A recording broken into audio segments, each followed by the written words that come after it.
We've talked a lot about the importance of SDG 4. We've talked a lot about giving money to education, but there's an elephant in the room. And that elephant in the room is that private sector engagement has increased over the last 20 years or so, exactly around the same time that the MDGs and EFA and now the SDGs have become much more visible. We have seen more private sector engagement, even at basic compulsory levels of education. And that is controversial. Les pays africains, depuis le début des années 80, ont été impliqués par la Banque mondiale et le Fonds monétaire international dans des politiques d'ajustement structurel. Et ces politiques d'ajustement structurel ont non seulement détruit l'école publique, mais ont introduit dans les systèmes éducatifs africains de manière générale des formes de privatisation vraiment accélérées de l'éducation. Et cela a eu un impact très négatif sur la population. So there's a real issue, I think, that we face at the moment in the extent to which private actors are being involved in education. That's not per se because private actors are fulfilling gaps that states have left behind. That's a good thing.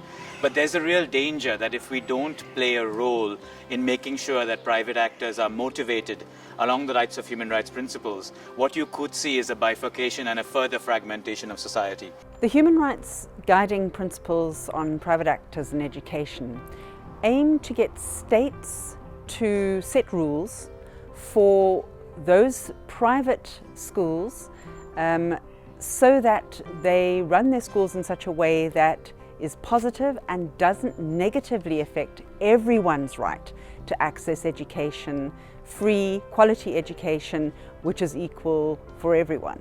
They have been developed at a time when we see rising privatisation, commercialisation of education, and I think they help governments to, and other actors to understand clearly what does human rights law say about the obligations of states in these areas.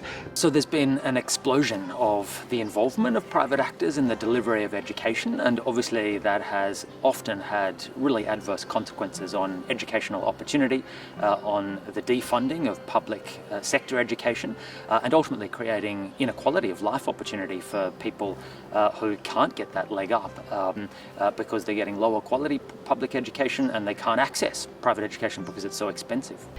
In India, privatization of education is a big issue because our public education system is not universal, it is not of high quality, and you have a high prevalence of private schools.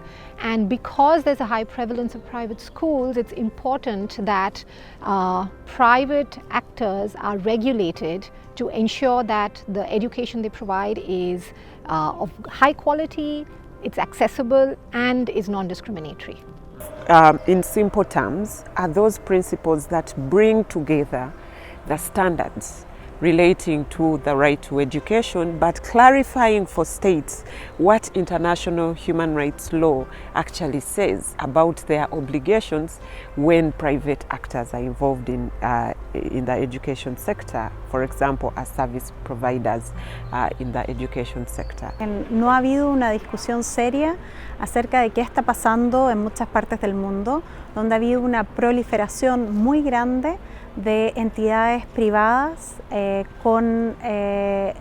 por lucro para dar educación en las zonas más pobres y desventajadas de los países.